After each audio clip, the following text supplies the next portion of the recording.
Rolling Stone magazine has spent the last 4 months being pilloried for its story about a brutal gang rape at a University of Virginia frat house. The backlash culminated Sunday with a report from the Columbia School of Journalism detailing Rolling Stone's failures in reporting the story and an apology from the story's author. The Columbia report says the failure encompassed reporting, editing, editorial supervision, and fact-checking. The magazine set aside or rationalized as unnecessary essential practices of reporting that, if pursued, would likely have led the magazine's editors to reconsider publishing Jackie's narrative so prominently, if at all. The Rolling Stone story, titled "A Rape on Campus," recounted a vicious assault against a UVA student dubbed Jackie and her difficulties in getting the school to investigate the attack. After the article was published, the UVA fraternity was suspended and police opened an investigation into the alleged sexual assault. But in the following weeks, other outlets like the Washington Post found inconsistencies and errors that undermined key parts of the story.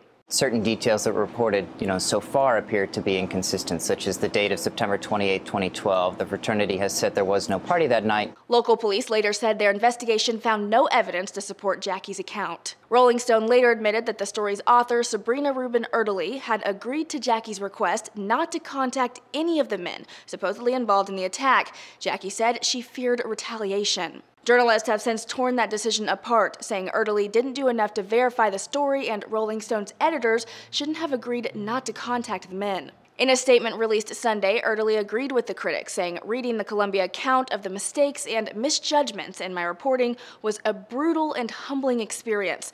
I want to offer my deepest apologies. These are mistakes I will not make again." But Erdely will continue to write for Rolling Stone. In fact, the magazine says it won't punish any of its staff members involved in the story, saying there was no evidence that they were deliberately deceptive. The full report can be found on the Rolling Stone and Columbia Journalism Review websites. A press conference discussing the findings is scheduled for Monday.